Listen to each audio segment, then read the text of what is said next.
El 28 de junio de 1963 se publicó en la ciudad de Buenos Aires, en Argentina, una novela experimental que se convertiría en uno de los grandes referentes literarios latinoamericanos. Estamos hablando de Rayuela, de Julio Cortázar, que está cumpliendo 60 años de ser leída y releída. En France 24 queremos conversar sobre sus ires y venires con Margarita Díaz de León. Ella es doctora en Humanidades con línea en Teoría Literaria. Bienvenida a France 24. Antes de Rayuela, Cortázar ya era un autor publicado con sus relatos breves, Bestiario, Final del juego y Las armas secretas. Pero estas obras no le permitían aspirar a vivir de la literatura. De hecho, el autor dijo en varias ocasiones que no esperaba que esta fuera su fuente de ingresos. ¿Por qué Rayuela fue un antes y un después en la pluma de Cortázar?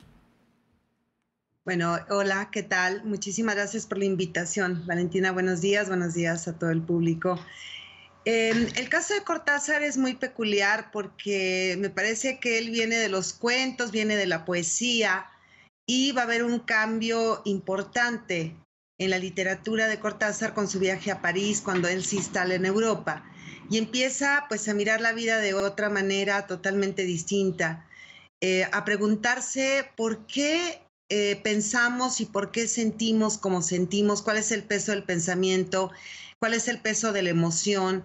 Y me parece que Rayuela está indagando todas estas cuestiones existenciales de un Cortázar que ya está instalado en París y que ha dejado Buenos Aires y ha dejado también la influencia del neofantástico para ubicarse más en una filosofía europea y en una búsqueda europea como latinoamericano que le permita explorar el comportamiento y las emociones humanas.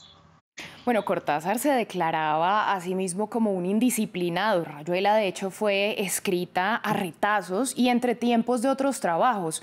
¿Usted cree que él en el momento era consciente de estar creando pues una de sus obras y de las obras más memorables en general en el público? Yo no creo que ningún escritor esté consciente de lo que está haciendo en ese momento o de lo que va a suceder, ¿no?, con la obra o en la obra misma. En algunas entrevistas, Cortázar mismo comentó que nunca pensó que fuera a ser leído por jóvenes, que esa fue su gran sorpresa. Él dijo, bueno, yo había escrito para hombres, para personas, para mujeres de mi generación, y de repente empezaron a escribirle muchísimos jóvenes y dijo, para mí era una sorpresa. Entonces me di cuenta que yo había escrito para otra generación muy diferente a la que yo tenía concebida en el libro, ¿no? Esto también habla de que en ese contexto los jóvenes pues ya tenían conocimientos de filosofía, conocimientos de arte, porque sin esos conocimientos no se puede disfrutar la lectura de Rayuela. Bueno, hablemos ahora un poco de la historia, dentro de la historia, y hablemos del personaje de la maga y de las teorías a su alrededor, porque mucho se ha hablado de si su origen residió en una mujer real o fue un producto de la creación del autor. Al final, Rayuela, pues como muchas obras literarias, es en cierta forma un reflejo de la historia propia de quien escribe. Claro, por supuesto. Yo creo que nos sirve mucho pensar en estas muñecas matroshkas o en estas que decimos como cajitas chinas. Yo no creo que la maga sea una mujer real, puede ser muchas mujeres reales, es decir, la suma de las mujeres reales de Julio Cortázar o de las mujeres reales que rodearon su vida desde su mamá, su hermana, su abuela, hasta pues mujeres con las que tuvo algún tipo de relación en ese contexto o la tenía. La maga dentro del libro es una metáfora, la maga está hecha de lenguaje y la maga está ahí en el libro para ser espejo de Horacio Oliveira, el protagonista de Rayuela, que es ese espejo que refleja lo que Horacio no puede sentir, lo que Horacio no puede vivir, y que la maga sí lo está sintiendo y sí lo está viviendo, y Horacio lo quiere alcanzar y no lo puede alcanzar. Es como ir detrás de una imagen de lo que uno quisiera hacer o de cómo uno quisiera vivir y no puede, y esa es la desesperación precisamente del protagonista y toda la angustia existencial que él tiene ahí. La maga es una mujer libre, es una mujer que siente la vida todo el tiempo, es la imagen de la vitalidad, del vitalismo y sobre todo de un amor a la vida maravilloso, pero no en un sentido de la voluntad, sino en un sentido de sentir la vida en el mismo cuerpo, ¿no? Sin tener que pensarlo tanto como en el caso de Horacio Oliveira. Bueno, a esta obra, a esta pieza le llaman la antinovela o como él mismo le decía, la contranovela y también novela experimental. ¿Por qué se ganó estos títulos? Por su estructura. Es una estructura que nos parece novedosa en el contexto mismo de la obra.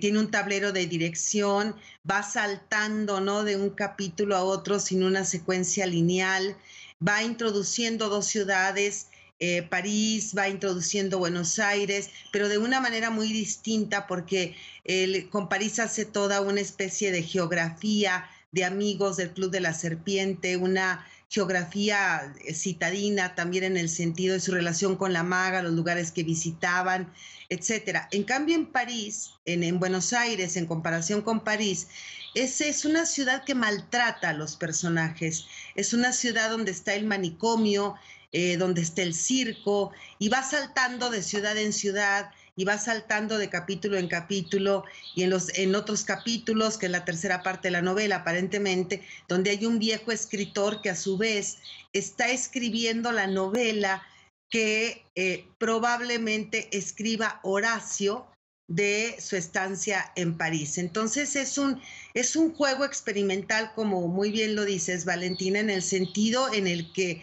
el lector tiene que ir construyendo la novela junto con el escritor.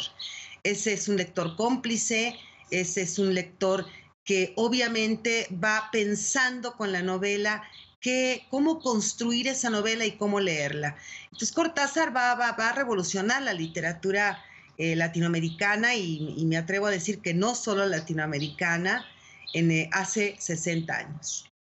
Pues Margarita, a usted muchas gracias por su análisis y por compartirlo con nosotros en France 24. Muchísimas gracias por la invitación. Un gusto estar con ustedes y festejemos a Rayuela y leamos a Cortázar. Claro que sí. Bueno, y a ustedes también muchas gracias por su sintonía. Nosotros vamos a hacer una breve pausa aquí en Directo a América y ya regresamos.